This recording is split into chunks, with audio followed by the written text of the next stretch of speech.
Salam alaikum. À partir de cette vidéo, nous allons traiter le dénombrement. Après, on va passer aux probabilités. Dénombrer, c'est compter le nombre de cas possibles d'une situation donnée.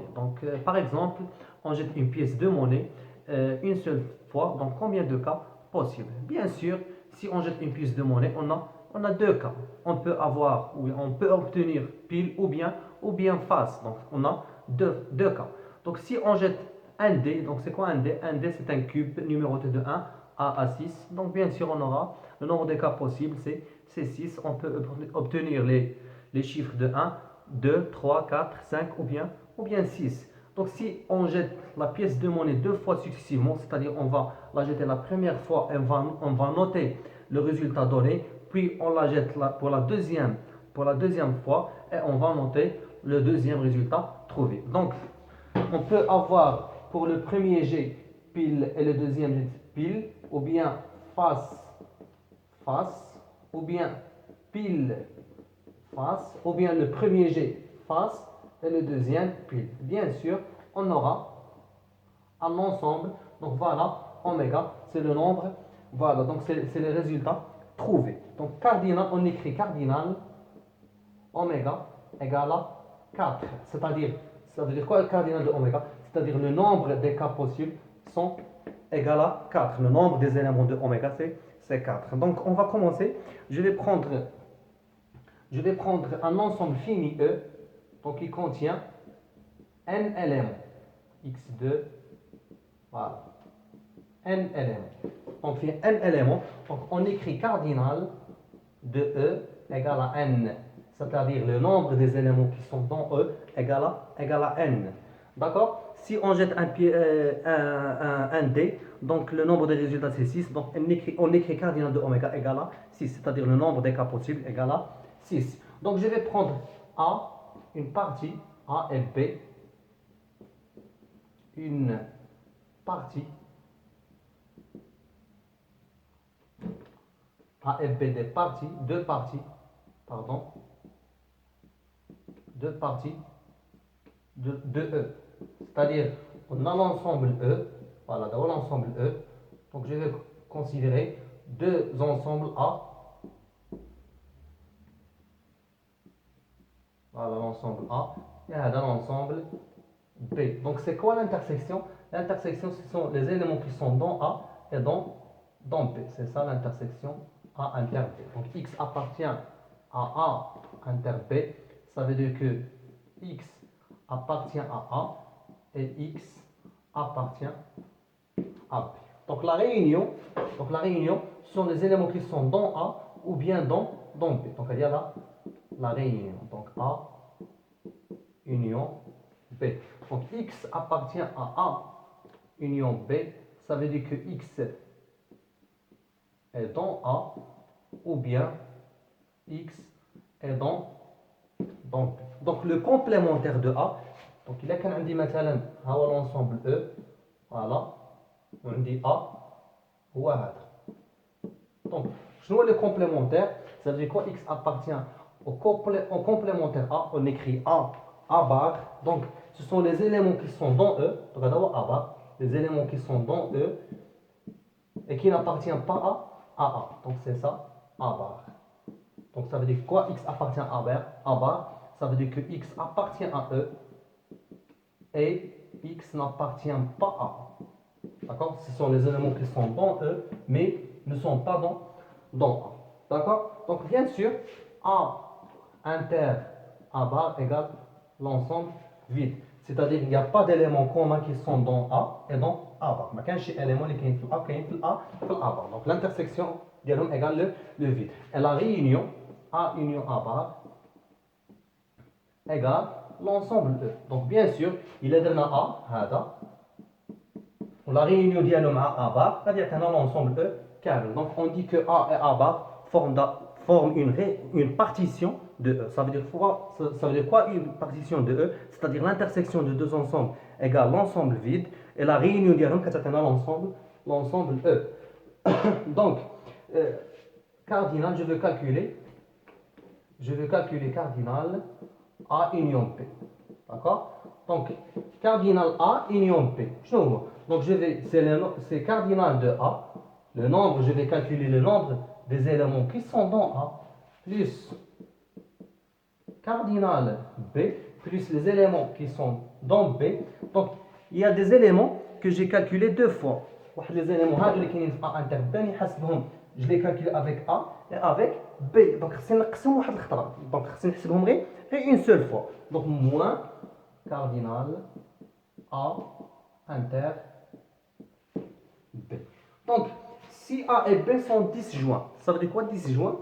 C'est-à-dire, un ensemble E, voilà, l'ensemble E, voilà, et A ou A, ou B A.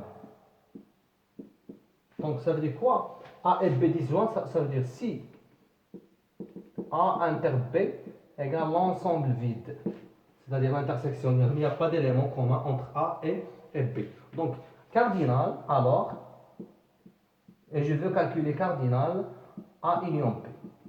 Donc, je vois cardinal A union B, je vois les éléments qui sont dans A, cardinal de A, plus cardinal de B. Plus cardinal de B. Voilà. On va dire moins cardinal de A inter B parce que l'intersection égale l'ensemble vide. Et cardinal de l'ensemble vide, donc cardinal, je vois l'ensemble vide, c'est l'ensemble qui ne contient aucun élément, c'est égal à 0. Le nombre des éléments qui sont dans l'ensemble vide égale à 0. Donc, puisqu'ils sont disjoints, l'intersection d'éléments égale le vide. Donc, c'est comme moins 0. Donc, c'est cardinal de A plus cardinal de B. Donc, c'est quoi cardinal de A complémentaire? Donc, cardinal de nombre des éléments qui sont dans le complémentaire et le nombre des éléments qui sont dans E, c'est bien les éléments qui sont dans E, ou moins cardinal les éléments qui sont dans. Voilà, donc pour le cardinal de la réunion et le cardinal de A complémentaire. Donc maintenant on va passer au principe fondamental du dénombrement.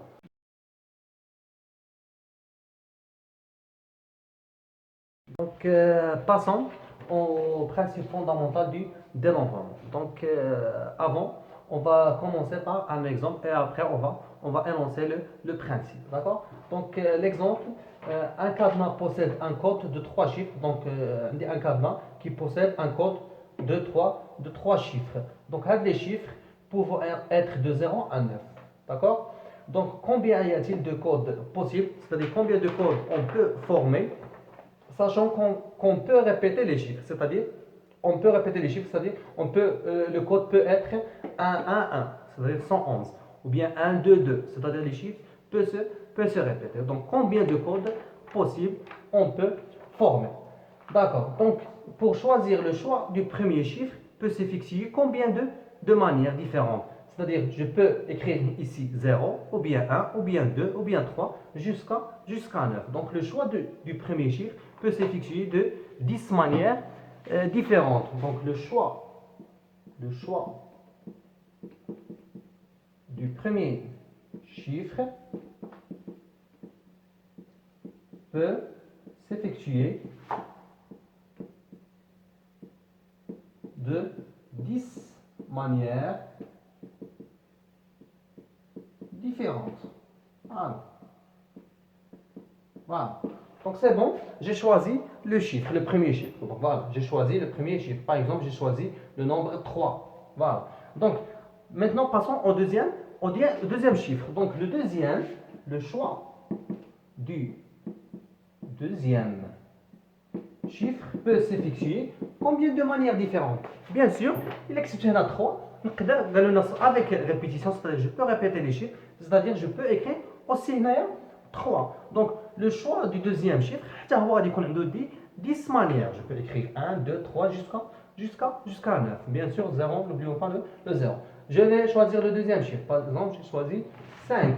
Donc maintenant, 10 manières différentes. Voilà. Donc, le choix du troisième. Bien sûr, on a une répétition, c'est-à-dire je peux écrire ou bien 3, ou bien 0, ou bien 9. Donc, on dit les choix. Donc, le troisième chiffre peut s'effectuer en 10 manières différentes. Voilà. Donc, le principe fondamental du dénombrement, je vais vous dire. Il y a une opération globale, c'est-à-dire le nombre des codes. Donc, il y a une opération globale donc, qui possède, par exemple, trois opérations élémentaires. D'accord? Donc, chaque opération, c'est-à-dire la première opération, s'effectue en n manières différentes. Et la deuxième peut s'effectuer de m manières différentes. Et la troisième peut s'effectuer en p manières différentes. Alors,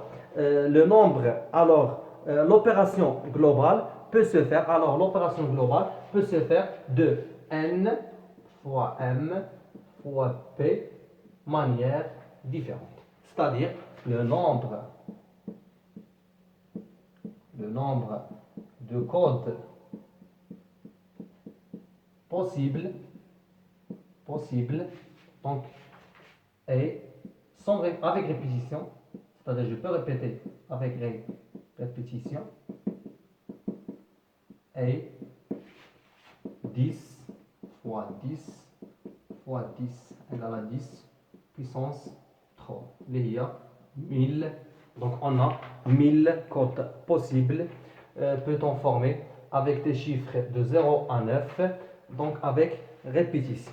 D'accord? Donc pour le principe fondamental du dénombrement, si une opération globale, les codes, peut se décomposer en général en cas opération élémentaire. C'est-à-dire le cadenas possède 3 chiffres, donc on a 3 opérations élémentaires. Donc il y a 4 opérations élémentaires. Donc on a en cas opérations élémentaires successives. Ces dernières pouvant s'effectuer respectivement de n1 jusqu'à nk manière, c'est-à-dire que chaque opération élémentaire possède ni manières différentes. هنا كان عندي n, هنا كان عندي m, هنا كان عندي p.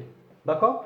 Alors, l'opération globale peut se faire de n1 fois jusqu'à nk, le produit n1 fois n2 fois حتى nk manière différente. Donc غادي نعطيكم واحد l'exemple simple. عندي l'exemple là, je vais vous énoncer le résumé. Donc, si une personne a 3 chemises, d'accord, et 2 pantalons et 3 chaussures, d'accord, combien de costumes possibles peut-on former? Donc, le choix de la chemise peut s'effectuer combien de fois? On a 3 chemises, donc de 3 manières différentes. Donc, le pantalon, on a 2 pantalons. Combien de façons ou bien combien de manières différentes je peux choisir un pantalon? Bien sûr, on a deux pantalons, donc on a deux choix, 2 manières différentes. Les chaussures, on a 3 chaussures, donc on a 3 manières différentes. Donc, le nombre de costumes possibles est 3 fois 2 fois 3, c'est-à-dire 18. D'accord?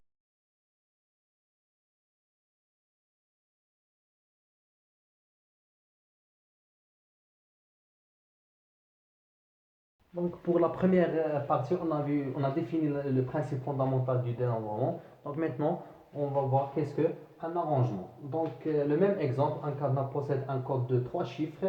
Voilà. Chacun des chiffres pouvant être de 0 à 9, c'est-à-dire 10 chiffres. Donc la question, combien y a-t-il de codes possibles sans répétition? Donc la première partie, je commence avec répétition, c'est-à-dire les chiffres peuvent se répéter. Donc maintenant, sans répéter les chiffres. Donc bien sûr, le choix du premier chiffre, donc pour choisir le premier chiffre, on a 10 manières différentes. C'est-à-dire on a 10 chiffres. Par exemple, je vais choisir le chiffre 5. Donc maintenant, sur le deuxième chiffre, donc pour choisir le deuxième chiffre, on va éliminer le chiffre 5 parce qu'on a sans répétition, c'est-à-dire sans répéter les chiffres. Donc le choix du deuxième chiffre peut s'effectuer de 9 manières différentes. Donc, on va éliminer le 5, on va prendre 9 chiffres. Par exemple, je vais choisir le nombre 0. Je vais éliminer le chiffre 0. Donc, le troisième chiffre peut s'effectuer en 8 manières différentes. Donc, d'après le principe fondamental du dénombrement, donc le nombre des codes possible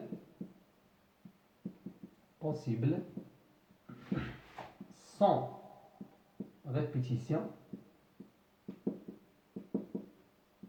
et Chaniro 10 fois 9 fois 8. Donc égal à 720 codes possibles.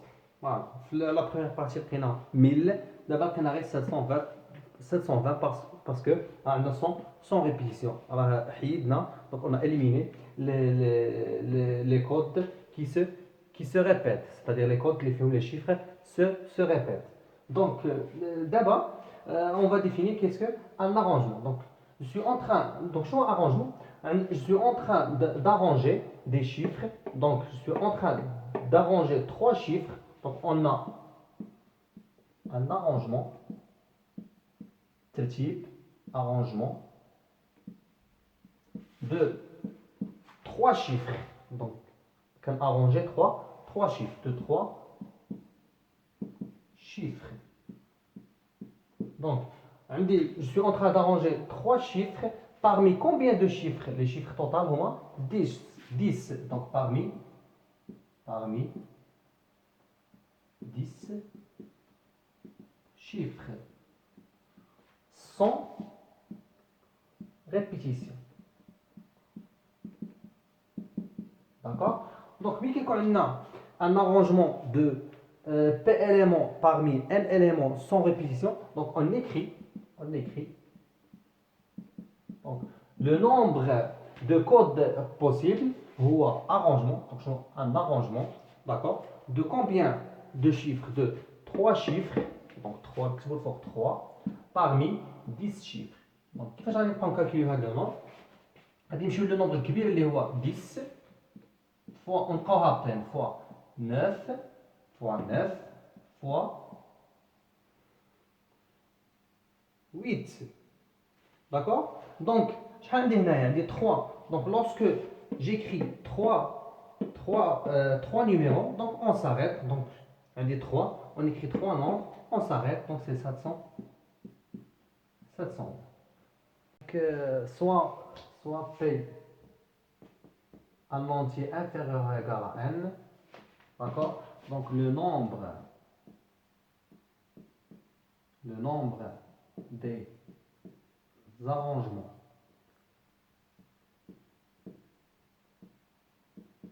de PLM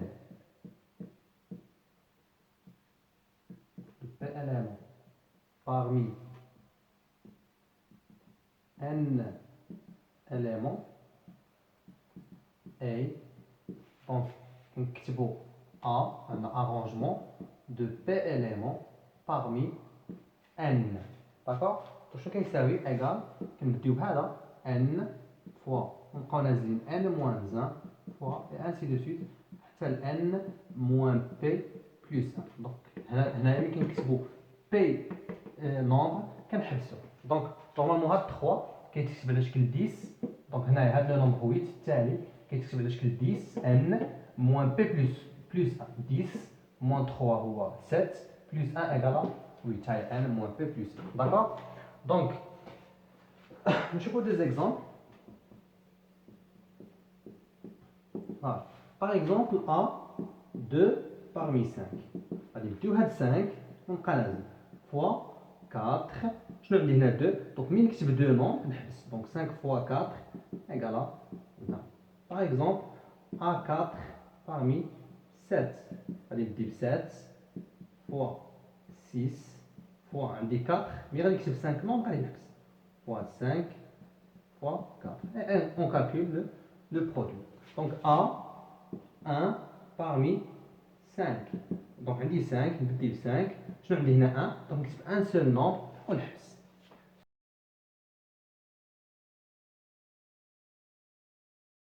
On a vu le principe fondamental du dénombrement. On a vu le nombre des arrangements de P éléments parmi N éléments, c'est-à-dire un arrangement de P éléments parmi N éléments sans répétition. Donc, c'est le A.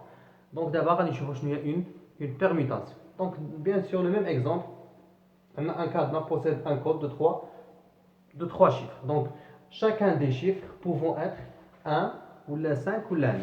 C'est-à-dire, le cadenas fait 3 chiffres. Le code fait 3 chiffres. Donc, les chiffres pouvant être هما 1 ou bien 5 ou bien 9. يعني غير هادو هما لي chiffres اللي غادي يمكن لهم يكونوا في le code. D'accord? Donc combien y a-t-il de codes possibles sans répétition? Donc شنو عندنا؟ عندنا arrangement, je suis en train d'arranger. Donc شنو عندنا un arrangement de 3 chiffres parmi 3 chiffres. قبل شنو كان عندنا؟ قبل كان عندنا un arrangement de 3 chiffres parmi 10 chiffres, bien sûr sans répétition. دابا عندنا un arrangement de 3 chiffres parmi 3 chiffres. Donc on a un arrangement de 3 chiffres parmi 3 chiffres. Donc, le nombre de codes possibles sans répétition, bien sûr. Répétition. Et, dans le cas, on a 3 chiffres, 1 ou bien 5 ou bien 9, et A, 3 parmi 3. D'accord? Donc, je vais vous dire égal, on peut 3, donc on va dire fois 2 fois 1. Donc, on a 3, on écrit 3 nombres, on fixe. Donc, 3 fois 2, c'est 6. Bien sûr, les codes de radicaux, il y a 1, 5, 9, ou la 1, 9, 5, ou la 5, 1, 9, ou la 5, 9, 1, ou bien 9, 1, 5, ou bien 9, 5, 1. Donc le nombre de codes, on voit 6 codes possibles. Donc, un arrangement de 3 chiffres parmi 3 chiffres s'appelle une permutation de 3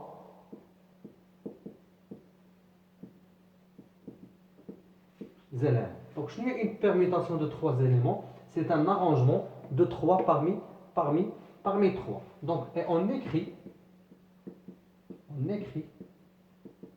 donc 3 factoriel. Donc, c'est 3 factoriel. Donc, une permutation de 3 éléments parmi 3 éléments. Donc, c'est 3 factoriel. C'est un arrangement de 3 parmi 3. Il y a un type 3. Donc, fois 2 fois 1 égale à 6. Donnons la définition d'une permutation. Donc, une permutation, c'est un cas particulier d'un arrangement. Une permutation de n éléments, d'accord, est un arrangement, il y a un arrangement de n éléments parmi n éléments. C'est-à-dire, donc n factoriel, c'est-à-dire permutation de n éléments. Il y a arrangement de n éléments parmi n éléments. C'est-à-dire, les chiffres, les codes classés, ou le nombre total des chiffres. هو كنبدي n fois n moins 1 ونبقى هابط حتى fois 2 fois 1. Je vois des exemples. Voilà. Donc, maintenant 5 factoriel, il y a 5 fois 4 fois 3 fois 2 fois 1. Donc, c'est une permutation de 5 éléments. Donc, 20 fois 6 égale 100. Maintenant, 3 factoriel, il y a 3 factoriel, il y a 3 fois 2 fois 1. Donc, c'est 6.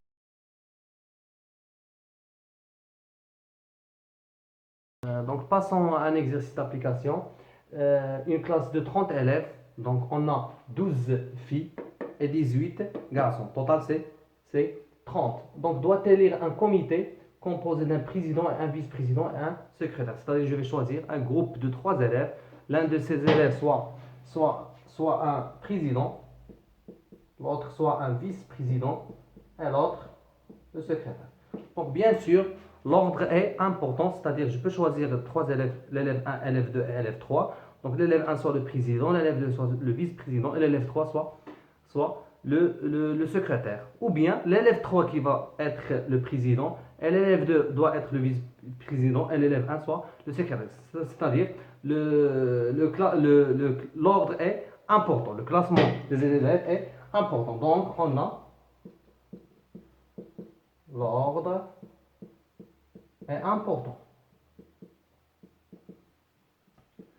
Donc, on n'a pas de répétition car je ne peux pas choisir l'élève deux fois. C'est-à-dire, je vais choisir chaque élève une seule fois. Donc, il n'y a pas de et il n'y a pas de répétition. Une répétition. Voilà. Donc, les comités sont des arrangements. C'est-à-dire les arrangements. Je suis en train d'arranger des élèves, des éléments parmi des éléments sans répétition. Donc des arrangements. Voilà. Donc la question 1, combien de comités peut-on constituer? C'est-à-dire combien de groupes de 3 élèves peut-on constituer, sachant que chaque élève doit être, un élève doit être le président, l'autre le vice-président et l'autre le secrétaire. Donc le nombre de comités est. Donc, un arrangement de 3 éléments parmi 30 élèves. Donc c'est A, donc 3 élèves parmi 30. Donc on va voir le nombre de comités. C'est 30 fois 29 fois 28. Donc on dit 3. Lorsque on écrit 3 nombres, on s'arrête. Vous pouvez calculer le nombre suivant. Donc pour la question 2, combien de comités peut-on constituer, sachant que le poste de secrétaire doit être occupé par une fille? Voilà. On a le président, le vice-président, on a une fille. On a le secrétaire doit être une fille. Donc d'abord, je vais choisir une fille. D'accord? Donc, la question 2, le nombre des comités, sachant que le poste de secrétaire est une fille. D'accord? Donc, je vais choisir une fille, le secrétaire. D'accord? Donc, on a combien de filles? On a 12. Donc, je vais choisir une fille parmi 12. Un parmi 12. Et fois. Et. Donc, quand on a les deux postes. Donc, j'ai choisi une fille. Donc, combien de filles restent? Quand on a 11 filles. Parce que j'ai déjà choisi une fille qui est la secrétaire. Donc, quand on a 11 filles, bien sûr, et 18 garçons. Donc, quand on a les deux postes président et le vice-président, il se peut que le président et le vice-président soient des filles ou bien des garçons. Donc, fois 1 A. Donc, prendre les deux postes, 2. Je vais choisir 2 élèves. Parmi le reste chinois, 11 plus 18. Donc, 29. Voilà, on calcule le nombre. Donc, A1 parmi 12 égale à 12. On dit 1, donc on écrit c'est 12. Fois A2 parmi 29 ou à 29 fois 28. Et on calcule le nombre suivant. D'accord? Donc maintenant passons à la troisième question. On passe à la troisième question. Quel est le nombre de comités pour lesquels le président est un garçon et le secrétaire est une fille? Donc on a déjà 12 filles et 18 garçons. Donc le total c'est 30 élèves. Donc quel est le président si c'est un garçon? et le secrétaire, c'est comme une fille. Le vice-président peut être un garçon ou bien une fille. Donc, je vais choisir d'abord, le président est un garçon. C'est-à-dire, je vais choisir un garçon. Parmi combien de garçons on dit 18. Donc, le nom des comités pour lesquels le président est un garçon et le secrétaire est une fille est. Voilà. Donc, je vais choisir le président, c'est un garçon. C'est-à-dire un garçon. Parmi combien de garçons 18 fois. Donc, secrétaire est une fille. Donc, j'ai déjà choisi un garçon. C'est-à-dire, je vais un garçon. On a 17 garçons. Déjà, le président. Et le secrétaire est une fille. C'est-à-dire, je vais choisir une fille parmi 12 filles. C'est-à-dire, fois 1 parmi 12. Une fille parmi 12. Donc, on a 17 garçons et 11 filles. Donc, et un vice-président, il peut être un garçon ou bien une fille. C'est-à-dire, je vais choisir un qui doit être le vice-président parmi combien 17 plus 11. C'est-à-dire, il peut être un garçon ou bien une fille. Donc, 17 plus 11, c'est 28. Voilà. Donc, c'est 1 parmi 18, il y a 18, fois 12, fois 28. Et on calcule le nombre suivant. Donc, pour la question 4, quel est le nombre de comités pour lesquels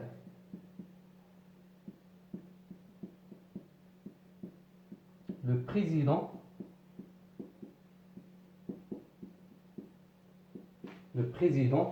et le secrétaire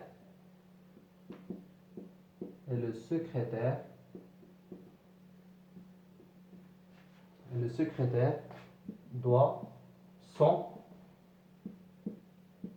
de sexe différents. C'est-à-dire, alors on dit le président, on dit le vice-président, ou on dit secrétaire. Donc, quel est le président et le secrétaire, c'est le sexe différent. C'est-à-dire, واحد فيهم يكون garçon, واحد فيهم يكون fille. Donc, عندي يكون هذا garçon وهذا fille. Ou bien هذا fille وهذا garçon. Ou bien هذا fille ou bien le président soit une fille, le vice-président ما قالولناش عليه وهنايا secrétaire يكون. Donc si on a le sexe différent, c'est-à-dire le président et le secrétaire, si on a un garçon ou une fille. Donc je vais choisir un garçon.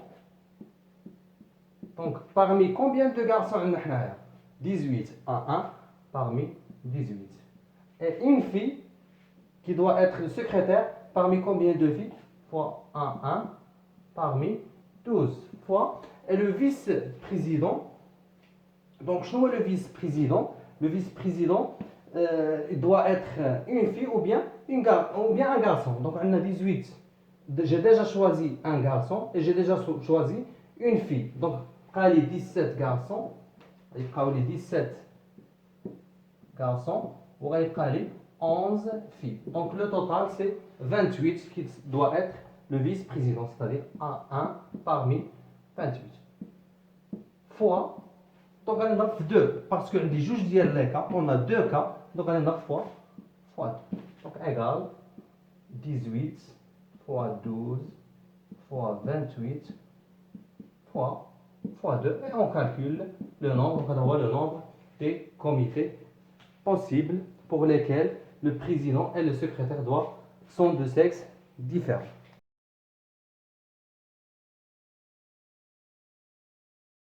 Passons à un autre exercice pour bien comprendre quel est le nombre d'anagrammes formés avec les lettres des mots suivants. Donc maths, pair, théorème. Qu'est-ce qu'un anagramme? C'est un mot qui a un sens ou non. D'accord? Donc le mot maths formé par 5 lettres qui sont différentes.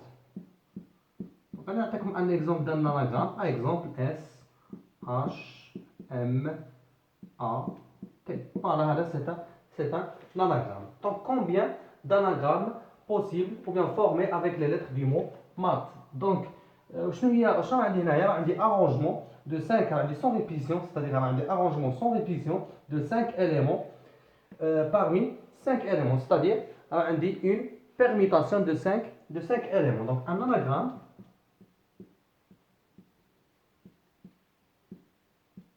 correspond à une permutation des lettres, une permutation des lettres d'un mot. Donc le nombre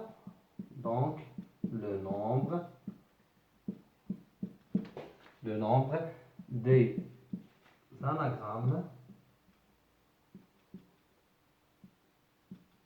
formés avec les lettres du mot mat.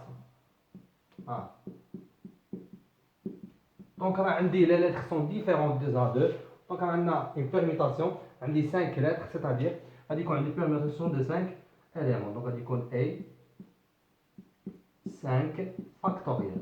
Permutation de 5 éléments. Donc 5 fois 4 fois 3 fois 2 fois 1. Donc 5 fois 4 c'est 20, fois 6 c'est 120 anagrammes possibles. Donc d'abord nous le mot père. Donc la différence entre le mot père et le mot mat, c'est que les lettres, le mot mat, les lettres sont différentes des A2. La lettre E se répète 2 fois. Donc je vais supposer que les lettres sont différentes 2 A2. Donc le nombre des anagrammes, donc on dit 4 lettres qui sont différentes, on supposer les différentes sont différentes. Donc on voit 4 factoriels, qui me donne 5 factoriels. Donc mais qui dit 2 lettres identiques. Donc le cas donc si on permute les lettres identiques, va dire qu'on dit le même mot. Pour le cas on a déjà calculé 2 fois. D'accord? Donc si on permute les lettres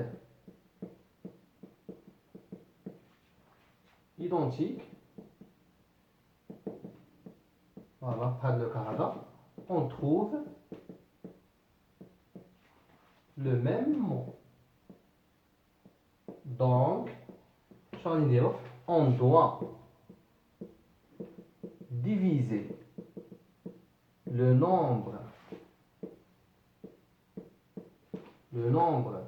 total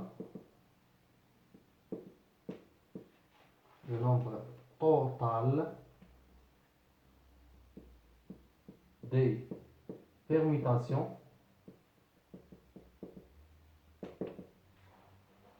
permutations par le nombre des permutations des lettres identiques. C'est-à-dire,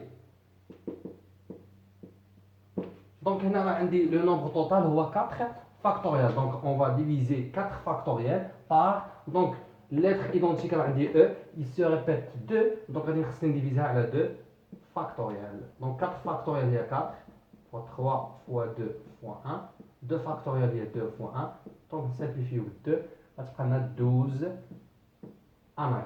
D'accord? Donc d'abord on va dire le mot théorème. Je vais appliquer donc le mot théorème, شحال عندي من lettres. Le nombre des anagrammes est. Donc شحال عندي من lettres. 1, 2, 3, 4, 5, 6, 7, 8. Donc غادي يكون هو le nombre total ديال les permutations, c'est-à-dire 8 factoriels sur, on doit diviser. Donc غادي نبديو les lettres qui se répètent. Donc quand on dit la lettre E se répète 3 fois. Donc sur 3 factoriels. Donc ça fait E اللي راه كتعاود. Donc TH, c'est bon. Donc voilà. Donc 8 factoriel 8 fois 7 fois 6 fois 5 fois 4 fois 3 fois 2 fois 1. Et 3 factoriel, il y a 3 fois 2 fois 1. Donc 3 fois 2, 6. Je vais mettre 6. Il y a 8 fois 7 fois 5 fois 4 fois 3 fois 2. Et on calcule le nombre suivant. Donc on va dire le nombre des ananas. Par exemple, un autre exemple. Par exemple, on va dire le mot ananas. Et donc, nombre des ananas. Donc, je vais dire 1, 2, 3, 4, 5, 6. Donc, 6 factoriel. Alors, le nombre total des permutations. Donc, la lettre A se répète combien de fois? 3. Donc, sur 3 factoriel. La lettre N aussi se répète 2 fois. Fois 2 factoriel. Donc, je vais dire 6 fois 5, 4 fois 3 fois 2 fois 1. 3 factoriel fois 3 fois 2 fois 1. Et 2 factoriel, il y a 2 fois 1. Donc 3 fois 2, 6, je vais 6. 2, je vais 2. Il prend les 5 fois 4, il y a 20. Fois 3, c'est 60. Et voilà, on a fini l'exercice. Donc la prochaine vidéo, on va voir. Donc la prochaine vidéo, on va voir les combinaisons. Et après, on va passer aux probabilités.